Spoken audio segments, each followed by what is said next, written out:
God gives his hardest battle to his toughest soldiers. ನೋಡ್ರಿ, ದೇವ್ರು ನಮಗ ಯಾಕೆ ಕಷ್ಟ ಕೊಟ್ಟ ಅನ್ಬೇಡ್ರಿ. ದೇವ್ರ ಕಷ್ಟ ಎಷ್ಟು ದೊಡ್ಡದು ಕೊಡ್ತಾನಲ್ಲ, ಅಷ್ಟು ಅದಕ್ಕೆ ಹೋರಾಡೋ ತಾಕತ್ತಿರೋರಿಗೆ ಕೊಡ್ತಾನೆ.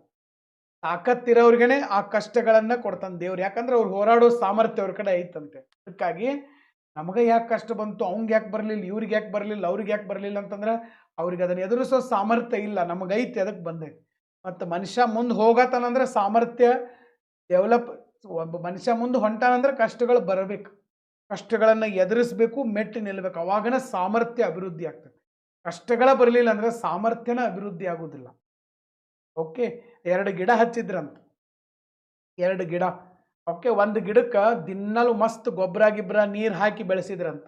ಇನ್ನೊಂದು ಗಿಡಕ್ಕೆ ಯಾವಾಗಾರ ಒಮ್ಮೆ ಗೊಬ್ಬರ ಹಾಕೋದು, 8 ದಿವ್ಸಕ್ಕೊಮ್ಮೆ ಗೊಬ್ಬರ ಹಾಕೋದು, 4 ದಿವ್ಸಕ್ಕೊಮ್ಮೆ ನೀರು ಹಾಕೋದು ಮಾಡ್ರಂತ.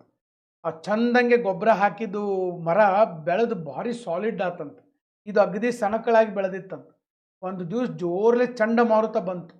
ಚಂಡಮಾರುತ ಬಂದಾಗ ಎಲ್ಲರೂ ಈ ಸಣ್ಣ ಗಿಡ ಬಿದ್ದು ಬಿಡ್ತೈತೆ ಅಂತ ತಿಳ್ಕೊಂಡಿದ್ರಂತ. ಸಣ್ಣ ಗಿಡ ಬೀಳಲಿಲ್ಲ ಅಂತ, ದೊಡ್ಡ ಗಿಡ ದಿನ ನೀರು ದಿನ ಗೊಬ್ಬರ ಮಸ್ತ್ ಹಾಕಿ ಬೆಳೆಸಿದ್ರಲ್ಲ, ಅದೆಲ್ಲ ಏನಾಗಿಬಿಡ್ತು ಅಂತಂದ್ರೆ ಹಾರ್ಕೊಂಡು ಹೋಗ್ಬಿಡ್ತಂತ, ಬೇರೆ ಸಮೇತ ಕಿತ್ತಂತ. ಬಟ್ ಇದು ಸಣ್ಣ ಗಿಡ ಸರ್ ಬೇರೆ ಸಮೇತ ಕೇಳಲಿಲ್ಲ, ಬಾಗಲಿಲ್ಲ ಅಂತ. ಯಾಕಂದ್ರೆ ಒಂದು ದಿವ್ಸ ನೀರು ಸಿಕ್ಕರೆ ಸಿಕ್ತು, ಸಿಗದಿರಲಿಲ್ಲ. ಬ್ಯಾಟಲ್ ದಿನಲ್ಲೂ ಹೋರಾಡ್ಬೇಕದು.